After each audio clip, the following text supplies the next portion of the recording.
درود به روشندل عزیزم. خوش آمدی به لحظه امن وصل، به لحظه‌ای که درش یاد می‌گیریم زندگی یعنی جریان.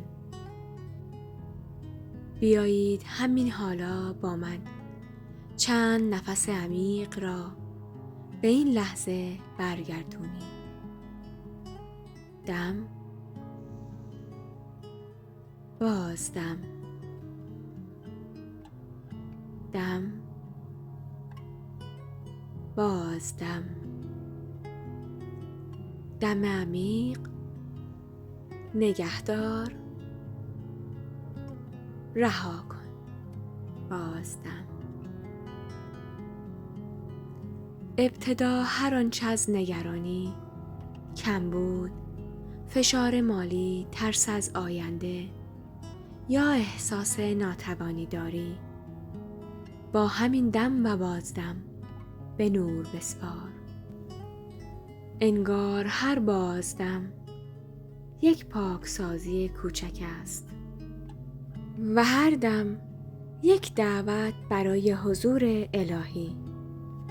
خدای مهربانم، من در این لحظه با تمام وجودم شکر گزارم برای برکتی که هست، برای ثروتی که در مسیرم است و برای فراوانی که حتی وقتی آن را نمی بینم دارد از راه می رسد.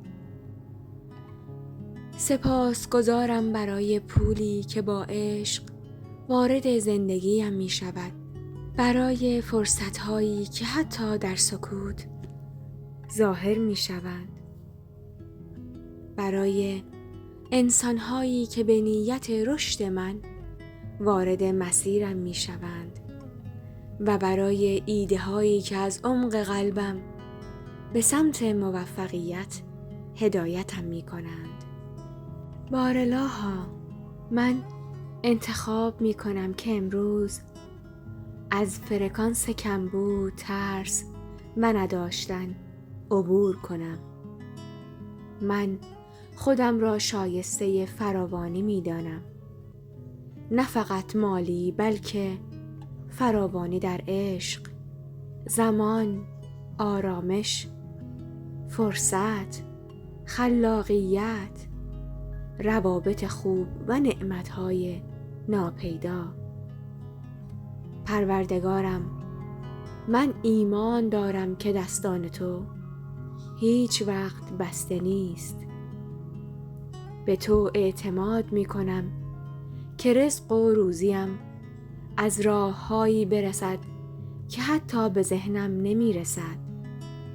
من دیگر سعی نمی کنم همه چیز را خودم کنترل کنم. من فقط در مسیر نور حرکت می کنم و اجازه می دهم که تو هدایتگرم باشی.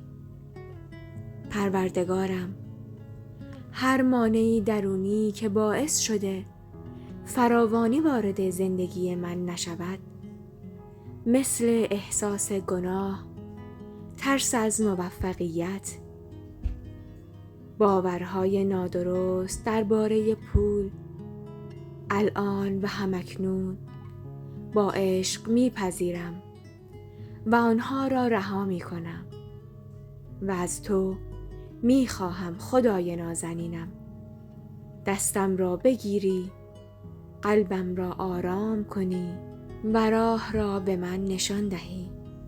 من آماده‌ام.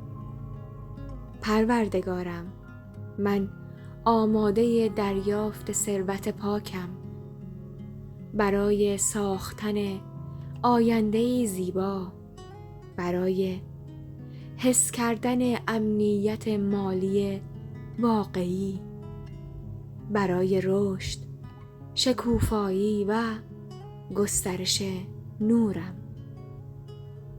سپاس برای تمام چیزهایی که دارم و آنچه که در راه است. سپاس برای پول پاک، رزق پرنور، موقعیت‌های طلایی، هدیه‌های ناگهانی، کمک‌های بی‌دلیل و آرامشی که در دل ثروت همراه است. پروردگارم، سپاس برای ایمان، برای حضور تو در قلبم و برای فرکانسی که من را هم فرکانس نعمت‌های بزرگترت می کند. آمین.